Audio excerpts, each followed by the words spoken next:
டீச்சருக்கு வேண்டாத விஷயங்கள் ஏதாவது சர்வீஸ் ஸ்டேஷனுக்கு வந்து வண்டி போச்சுனாக்க ஓவராலிங் பண்ணுவாங்க. அதுக்கப்புறம் கொஞ்சம் வேண்டாததெல்லாம் அதுல இருந்து எடுத்துட்டு மெண்டிங் ஒர்க் பண்ணுவாங்க, ரீபேரிங் பண்ணுவாங்க. இன்னும் எல்லா விதத்துலயும் அதை எஃபெக்டிவா கொண்டு வரதுக்கு என்னெல்லாம் செய்யணுமோ ஒரு சர்வீஸ் ஸ்டேஷன்ல பண்ணிட்டு போறது போல இன்றைக்கு ஒரு சர்வீஸ் ஸ்டேஷனா இங்க இந்த இடத்துல நம்ம வந்து ஒரு சர்வீஸுக்கு அனுப்புவோம் வண்டியை. அதுக்கப்புறம் வரும் பொழுது நிச்சயமா வண்டி நல்லா இருக்குன்ற ஒரு எதிர்பார்ப்பு.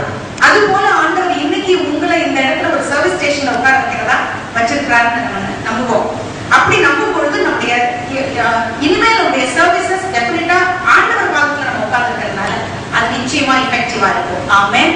அதனால என்ன where are we actually lacking அப்படிங்கறத பார்க்கிறதுக்காக தான் பிரசங்கியின் புத்தகம் எக்லெசியாஸ்டஸ் சாப்டர் 9 verse 10 அதுல தெளிவா சொல்றார் ஆண்டவர், செய்யும்படி உன் கைக்கு நேரிடுகிறது எதுவோ அதை முழு பலத்தோட செய். எது உன் கைக்கு கிடைச்சதுன்னா, எனக்கு நான் என்னங்க எல்கேஜி டீச்சர் தான், நான் என்னங்க க்ளோரி எல்லாம் யாருக்கு போகுது 10th ஸ்டாண்டர்ட் டீச்சருக்கு 11th ஸ்டாண்டர்ட் டீச்சருக்கு அப்படிதான் இருக்கணும். நீங்க யோசிச்சு பாருங்க. Just think of your yesteryear teachers. அவங்களுடைய லைஃப்ல அவங்க உங்களுக்கு செஞ்ச நல்லதை உங்களால மறக்க முடியல இல்லையே? உங்களுடைய பழைய காலத்து டீச்சர்ஸை யோசிச்சு பாருங்க.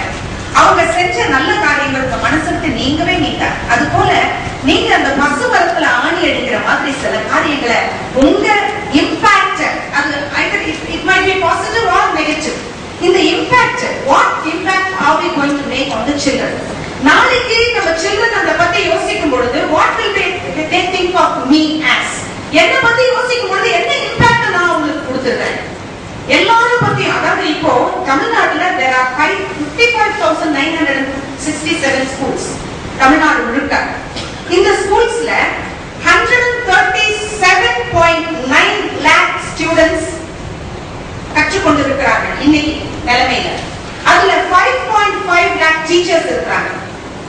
இது இன்னைக்கு இருக்கிற ஸ்டாட்டிஸ்டிக்ஸ். அப்போ எந்த ஸ்டேஜ்லயும் இந்த சொசைட்டி யாராவது ஒரு ஹேண்ட்ஃபுல் ஆஃப் டீச்சர்ஸ் வழியா தான் வெளியே வருது. ஒத்துக்கிறீங்களா இல்லையா? ஒரு ஹேண்ட்ஃபுல் ஆஃப் டீச்சர்ஸ் வழியா தான் இந்த சொசைட்டி வளர்த்துக்கு போகுது. இன்னைக்கு யாராவது சொசைட்டியை பிளேம் பண்ணா அதுல டீச்சர்ஸ் சைடு கொஞ்சம் ரிஃப்ரைன் பண்ணிக்கோங்க. காரணம் என்னன்னா we have been part of it. நம்ம கை வழியா வந்தது இந்த சொசைட்டி. இன்னைக்கு தேங்க்யூ சொசைட்டிங்கிறோம். இன்னைக்கு இருக்கிற சொசைட்டிக்கு வந்து கொஞ்சம் கூட அவங்களுக்கு வந்து சின்சியரிட்டி இல்லைங்கிறோம். அவங்க வளர்ந்து வந்திருக்கும் பொழுது அவங்க எதுலையுமே இன்டெகிரிட்டி இல்லாம இருக்கிறாங்கிறோம். எத்தனையோ சொல்றோம் ட்ரூத்ஃபுல்னஸ் இல்லாம இருக்கிறாங்கிறோம். But they are coming and they are passing through us. ஏதோ ஒரு ஸ்டேஜ்ல ஏதோ ஒரு டீச்சர் வழியா வெளியே வந்தவங்க தானே. அப்ப இந்த டீச்சர் சமுதாயம் நன்றாக இருந்திருந்தால் நிச்சயம் அந்த சொசைட்டி நன்றாக இருந்திருக்கும் இல்லையா? இது உண்மைதான். Everybody says character begins at home, but it is being nurtured, nourished, groomed in a school only. ஒத்துக்கிறீங்களா? ஆரம்பிக்கலாம் கேரக்டர் வந்து வீட்ல ஆரம்பிக்கலாம். பட் ஸ்டில் அது நரிஷ்மென்ட் ஆகுறதும் க்ரூம் ஆகுறதும் இங்கதாங்க. அப்ப இந்த இடத்துல நம்ம எங்க லேக் ஆகுறோம் அப்படிங்கிறது ஒரு ஜஸ்ட் ஒரு 5 பாயிண்ட்ஸ் நம்ம நோட் பண்ண போறோம். இந்த 5 பாயிண்ட்ஸும் எப்படி நான் சரி பண்ண போறேன் அப்படிங்கறத முதல்ல பார்க்க போறோம். ஃபர்ஸ்ட் பாயிண்ட் வந்து casualness.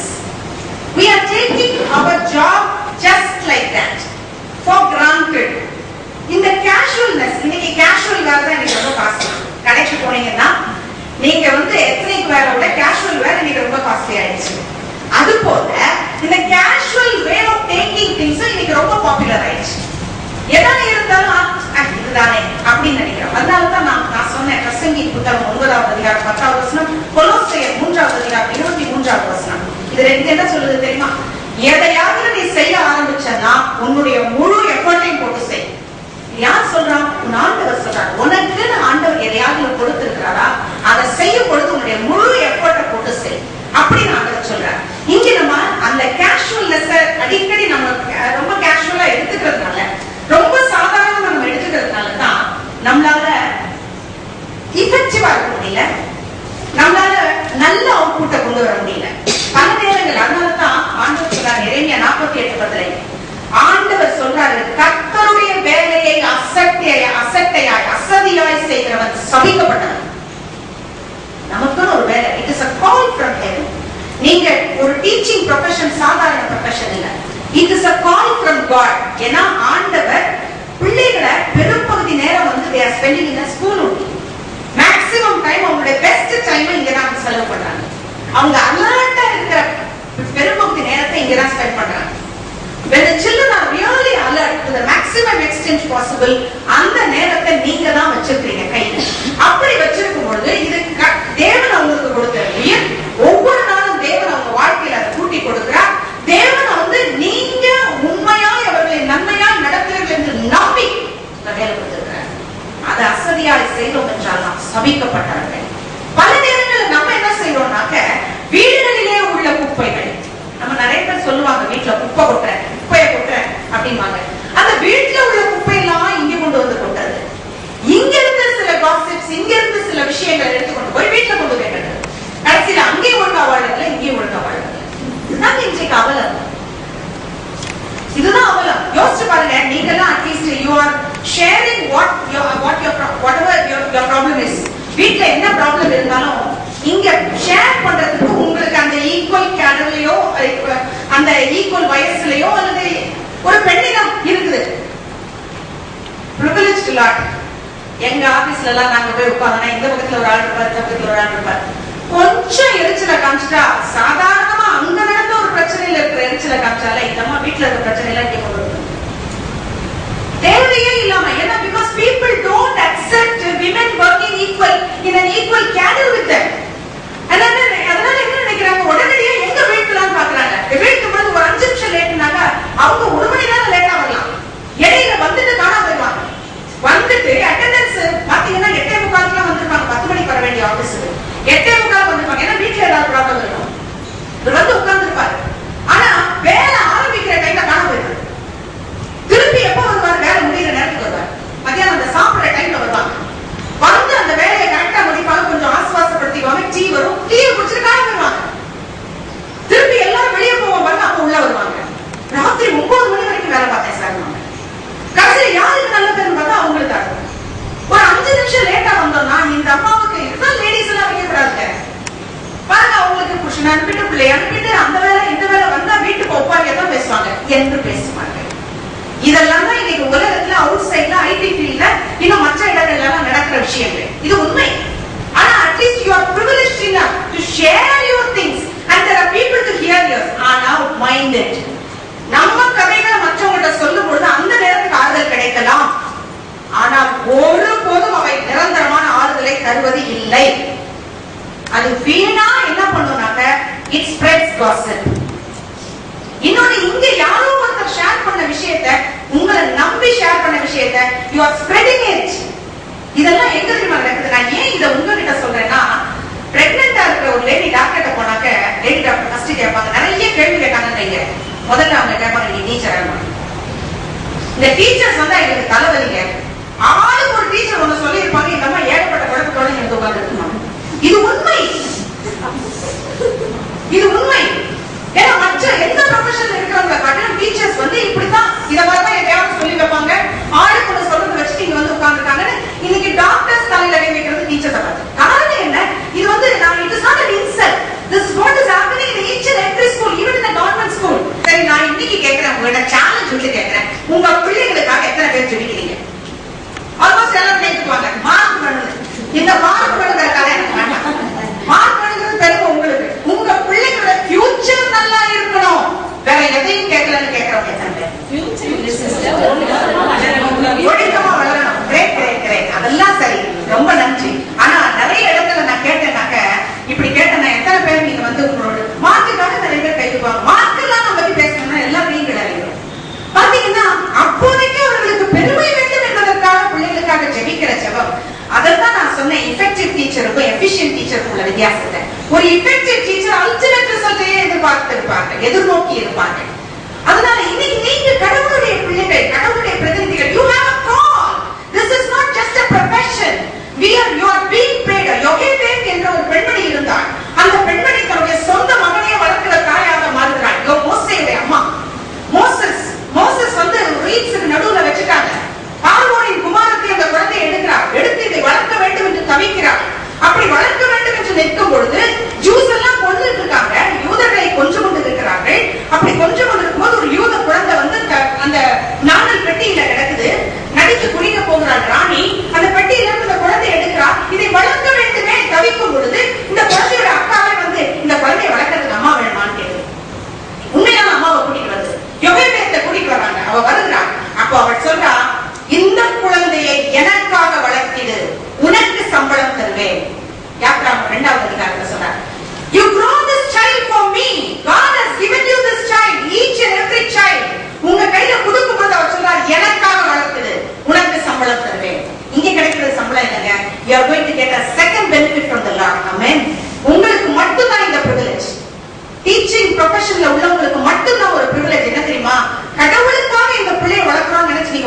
ஆரம்பிச்சீங்கன்னா உங்களுக்கு கடவுள் ஒரு ஊதியத்தை தர போறாரு. ஆமென். இது யாருக்கும் கிடைக்காத சலாக்கியம், யாருக்கும் கிடைக்காதது, யாருக்குமே கிடைக்காத பிளஸிங். அப்போ இத கேஷுவலா எடுக்க முடியுமா? கேஷுவலா எடுக்க முடியுமா? யோசேப்பிட்ட பிள்ளையை வளர்க்க சொல்லும் பொழுது அவர் சொல்றாரு, எனக்காக வளர்த்திட உனக்கு சம்பளம் தருவேன். உன் ஆண்டவர் உனக்கு சம்பளம் கொடுக்கிறேன், உனக்கு உன்னுடைய ஆண்டவர் உனக்கு சம்பளத்தை கொடுக்கிற ப்ரொஃபஷன். அப்போ அவர் எங்க எப்படி சொல்றாரு தெரியுமா? அவர் சொல்லும் பொழுது இந்த இரண்டாவது பாயிண்ட்ல நான் கொண்டு வரேன்.